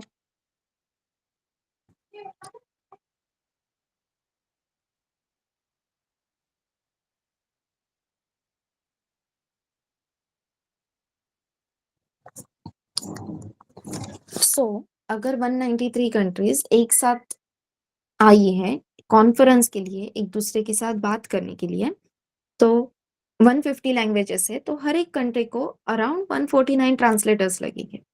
समझ में आ रहा है? तो ऐसे ही आपके सिस्टम में आपको बहुत सारे ट्रांसलेटर्स इंस्टॉल करने होंगे मल्टीपल लैंग्वेजेस में बात करने के लिए। परफेक्ट। तो जितनी लैंग्वेजेस उतने ट्रांसलेटर, हर एक कंट्री का अपने अपने पास रहना चाहिए। तो इतने सारे ट्रांसलेटर, इतने सारे टाइप के ट्रांसलेटर आप आपके सिस्टम में इंस्टॉल करके रखोगे।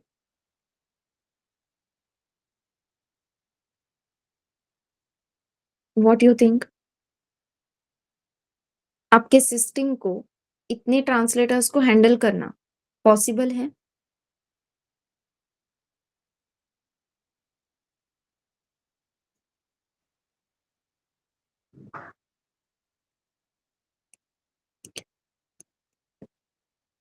पॉसिबल नहीं है मतलब बहुत टाइम कंज्यूमिंग प्रोसेस है। समझ में आ रहा है?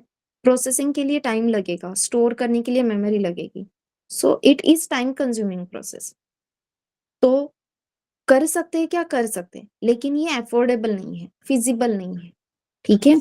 सो this is something is not feasible. तो इसके लिए हमें कोई तो सॉल्यूशन ढूंढना होगा। सॉल्यूशन क्या ढूंढेंगे? अपने पास एक ट्रांसलेटर ऐसा रहेगा, अपने पास टोटल 193 ट्रांसलेटर्स रहेंगे। ठीक है? और सारे ट्रांसलेटर इंग्लिश लैंग्वेज में जो भी हम बोल रहे हैं वो ट्रांसलेट करके देंगे। सारे translator will translate each and everything in English. समझ में आ रहा है? तो इंडिया का आदमी क्या बोल रहा है वो अगर हमने इंग्लिश में ट्रांसलेट किया, तो English to Russia translation easy है, English to French, English to China, ये ट्रांसलेशन इजी हो जाएगा। बेसिक नीड इज हर एक ट्रांसलेटर को इंग्लिश समझ में आनी चाहिए। पॉइंट क्लियर हो रहा है? तो हम हिंदी से इंग्लिश में जाएंगे और फिर इंग्लिश टू रिस्पेक्टिव लैंग्वेजेस हम ये डिवाइड करते जाएंगे। Okay? And this is something is followed by Python. Python ये प्रोसेस फॉलो करता है। That means Python uses the combination of Python uses combination of compiler and interpreter.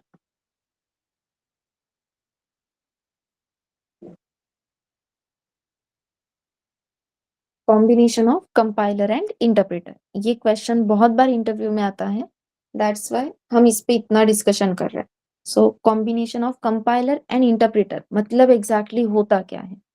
तो again same process है। We have source file, in source file we have the code written in Python.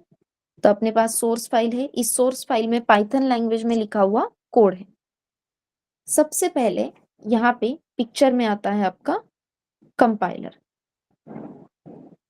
ठीक है? सबसे पहले picture में कौन आएगा? Compiler. So we compile source file.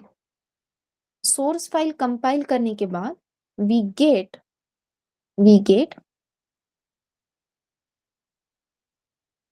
यहाँ पे हमने देखा था कि फाइल कंपाइल करने के बाद हमें डायरेक्टली बाइनरी कोड मिलता है, लेकिन नहीं, पाइथन में क्या होगा? After compiling we will get the byte code. Binary code अलग और बाइट कोड अलग। ठीक है? सो इंस्ट्रक्शंस में डिफरेंट कलर में लिखती हूँ। Source file will get compile using compiler, then we get the bytecode. So using compiler we get the byte code. अब ये बाइट कोड मैं कहीं पे भी पास कर सकती हूँ, जैसे कि हिंदी लैंग्वेज को अगर मैं इंग्लिश में ट्रांसलेट करती हूँ तो ये ट्रांसलेटेड इंग्लिश स्पीच या ट्रांसलेटेड इंग्लिश इंस्ट्रक्शंस मैं किसी के भी पास कर सकती हूँ। समझ में आ रहा है? तो ये बाइट कोड किसी भी सिस्टम पे जा सकता है।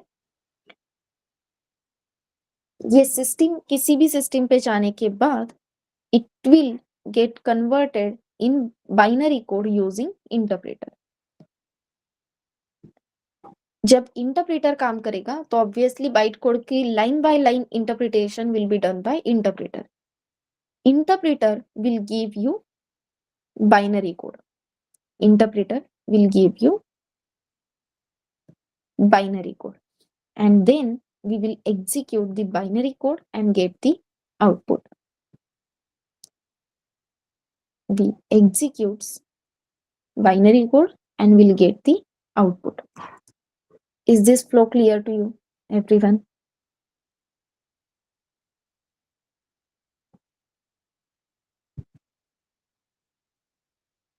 Different countries are nothing but different systems. अब यहाँ पे ये मैकेनिज्म की जरूरत क्यों लगती है? Let's understand that. यहाँ पे ईश्वर की सिस्टम है, श्रेया की सिस्टम है, स्नेहल की सिस्टम है, यश की सिस्टम है और मेरी सिस्टम। अगर हम पांचों मिलके कोई कोड लिखते हैं और वो कोड कंपाइल करते हैं, I am talking about compilation, compile करते हैं एंड फॉर एग्जांपल हमें बाइनरी कोड मिलता है, ठीक है? तो अपने पांचों की सिस्टम का जो बाइनरी कोड है that binary code is different. पांचों के सिस्टम का binary code will be different, क्योंकि जो बाइनरी कोड डिजाइन होता है वो कोड आपके सिस्टम के हिसाब से डिजाइन होता है। हर एक सिस्टम के लिए बाइनरी कोड के कॉम्बिनेशन अलग अलग रहते हैं। Each system has different combinations of binary code.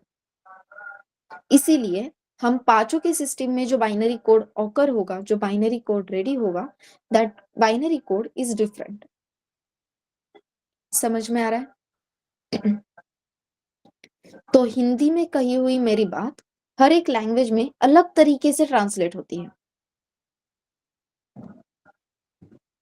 अलग तरीके से ट्रांसलेट होती है। इसका मीनिंग समझ में आ रहा है? हमने लिखा हुआ सोर्स कोड हर एक सिस्टम में सोर्स कोड सेम है, लेकिन सिस्टम जैसे सिस्टम बदलेगी वैसे बाइनरी कोड भी बदलेगा। तो ऐसे अपने पास मल्टीपल सिस्टम है। श्रेया का कोड अगर मेरे पास आता है तो मुझे श्रेया का बाइनरी कोड अंडरस्टैंड करने के लिए अलग ट्रांसलेटर लगेगा, ईश्वर का कोड अंडरस्टैंड करने के लिए अलग ट्रांसलेटर लगेगा, स्नेहल के कोड के लिए अलग ट्रांसलेटर लगेगा। ऐसे बहुत सारे ट्रांसलेटर्स मेरे लैपटॉप में आ जाएंगे। इसके बजाय हम क्या करेंगे? We will convert our source file into byte code. ठीक है, हम सिंपली अपने अपना कोड बाइट कोड में कन्वर्ट करेंगे। Then we will install the interpreter. That interpreter will interpret our byte code and create the binary code according to system. अपने हर एक के सिस्टम के बाइट कोड सेम रहते हैं। बाइट कोड सेम होने की वजह से इंटरप्रेटर को, मतलब हमें बहुत डिफरेंट डिफरेंट इंटरप्रेटर इंस्टॉल करने की जरूरत नहीं है। बाइट कोड सेम है तो एक ही इंटरप्रेटर लगेगा। वो इंटरप्रेटर अपने बाइट कोड को सिस्टम के हिसाब से बाइनरी कोड में कन्वर्ट करेगा and we will execute that binary code and will get the output. Why Python follow combination of compiler and interpreter? ये क्लियर है?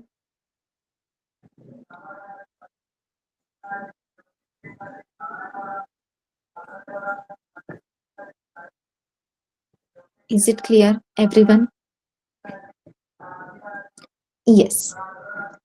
अब यहाँ पे अल्टरनेटिव था, आपने ये सोचा नहीं शायद। मैं हमेशा क्या बात कर रही हूँ कि बाइनरी कोड डिफरेंट है, राइट? लेकिन सोर्स फाइल सेम है।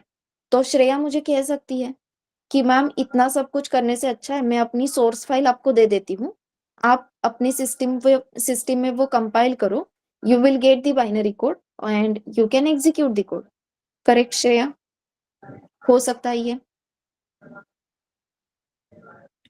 श्रेया हो, ईश्वर हो, स्नेहल हो, मुझे आप सब डायरेक्टली सोर्स फाइल पास कर सकते हो ना? फिर मैं अपने सिस्टम में कंपाइल करूंगी, I will get the binary code according to my system and will execute it. Binary code different है, सोर्स फाइल तो सेम है, तो सोर्स फाइल दे दो। बट अगर आपने कोई एप्लीकेशन डेवलप किया है, बहुत बढ़िया वाला, तो आप आपके एप्लीकेशन का कोड मुझे दोगे? What you think?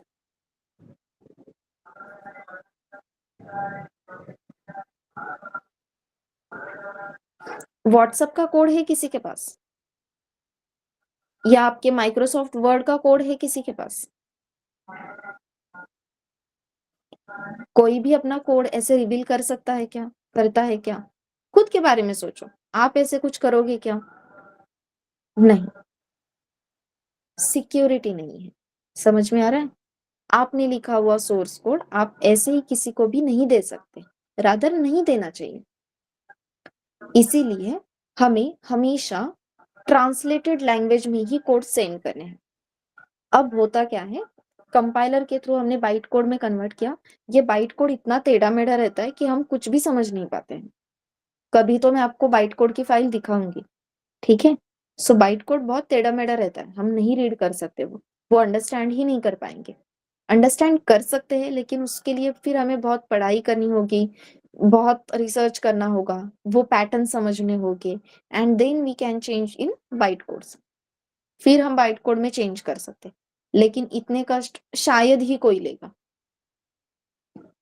तो इट्स सिक्योरिटी मेंटेन करने के लिए हम सोर्स फाइल को बाइट कोड में कन्वर्ट कर रहे हैं, देन बाइट कोड को पास करेंगे। अब ईश्वर मुझे डायरेक्टली उसका बाइट कोड देगा, सोर्स फाइल देने की जरूरत है क्या? नहीं, सोर्स कोड नहीं देगा, मुझे सिर्फ बाइट कोड की फाइल देगा ईश्वर। फिर बाइट कोड में अपनी सिस्टम में इंटरप्रेट करना स्टार्ट करूंगी, I will get the binary code and I will get the output. So to maintain code security, we follows this pattern. Is it clear, everyone?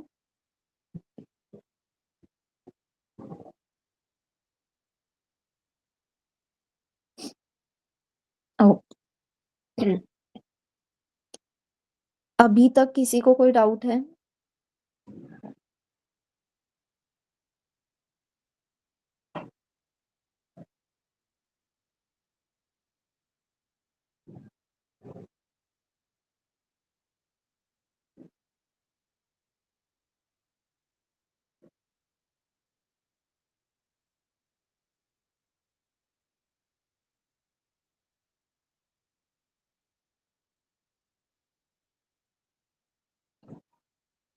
No. Okay, starting से जो point हमने start किए थे, उसका linking proper हुआ है everyone?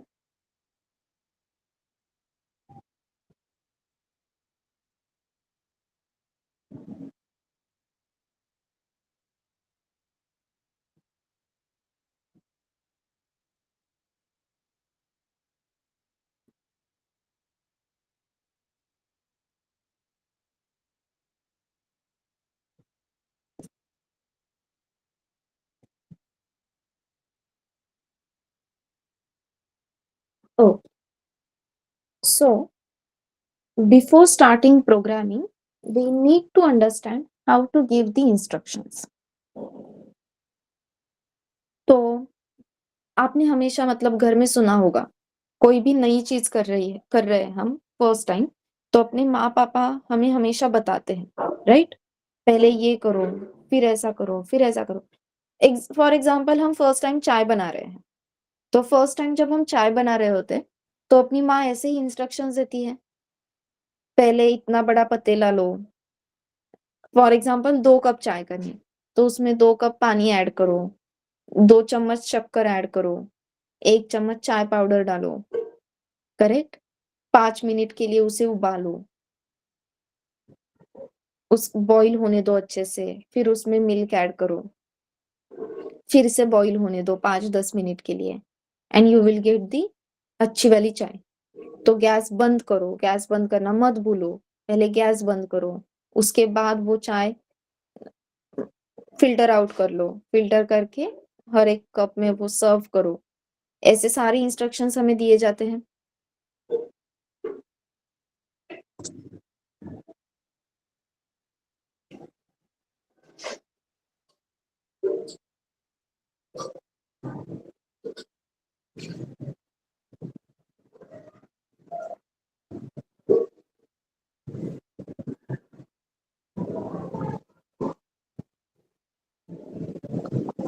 ऐसे instructions मिलते हैं ना हमें, यस नो।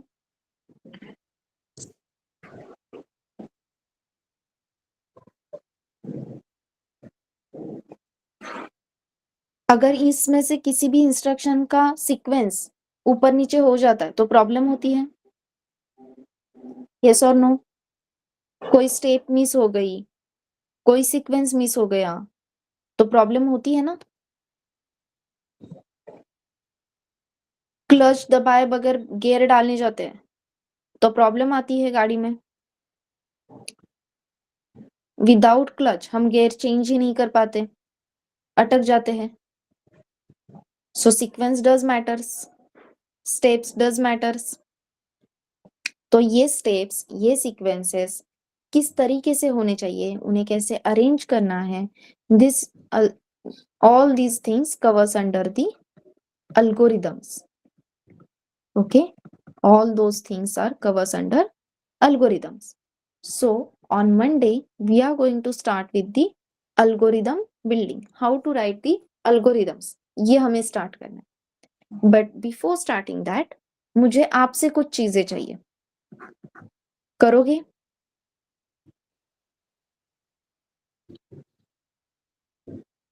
तो आपको क्या करना है, सिंपल है, we have to write tokens in Python.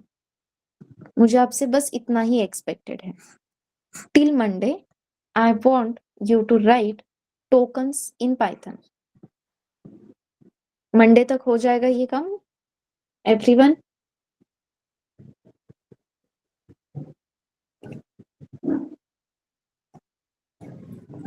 Yes, Shreya, Ishwar, Snehal, यश।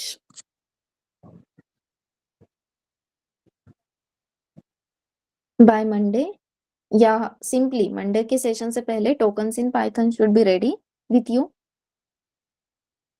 उसके आगे फिर हम हर एक टोकन को एक दूसरे के साथ कैसे अरेंज करना है, why tokens are important and everything, will discuss that. ठीक है?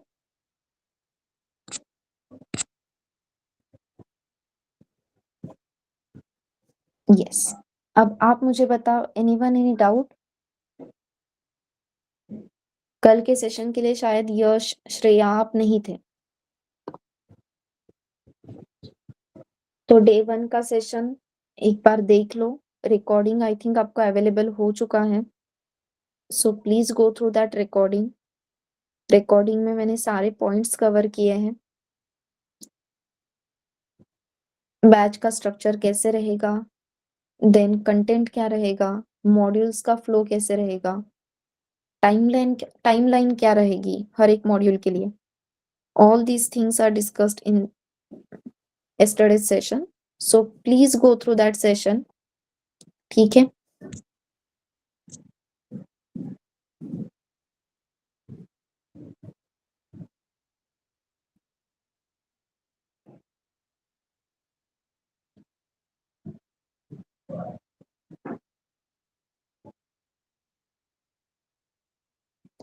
ओके, सो कल स्नेहल और ईश्वर तो थे, श्रेया एंड यश आप कहाँ से हो?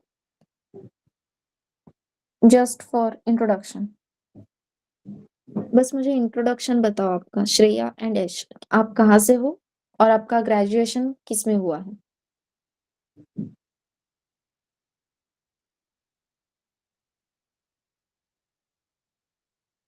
ओके यश,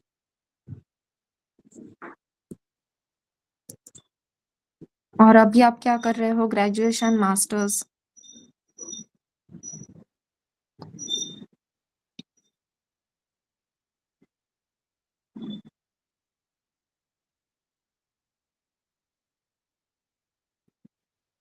BSc computer first year, okay Yash, nice. Yes Shreya.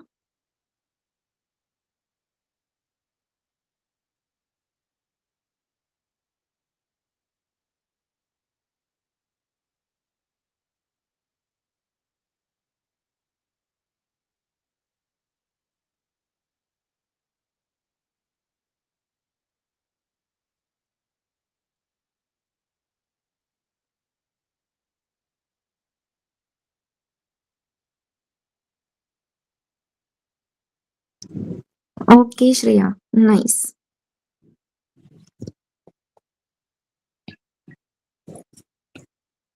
कल के लेक्चर का वीडियो प्रोवाइड कीजिए।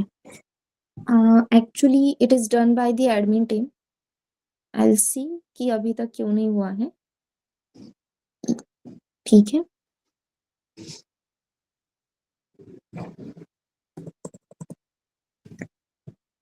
यस।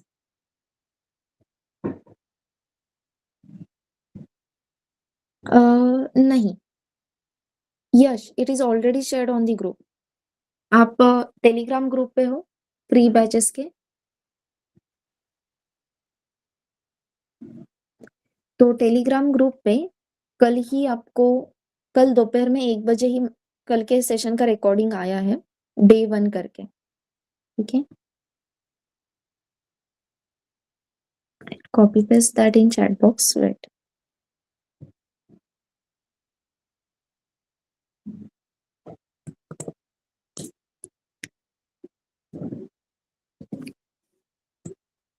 तो ये कल के सेशन का रिकॉर्डिंग लिंक है, please go through that session and if you have any doubt feel free to ask it. Placement से रिलेटेड वगैरह भी कुछ डाउट्स है, ट्रेनिंग से रिलेटेड है, कोर्स से रिलेटेड है, so we can discuss on that. ठीक है, चलो, for now if you don't have any doubt shall we stop?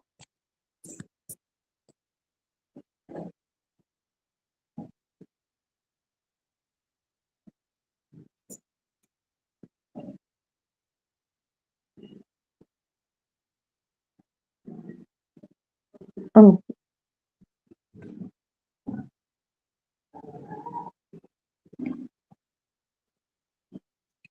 चलो, बाय एवरीवन, मंडे को मिलते हैं।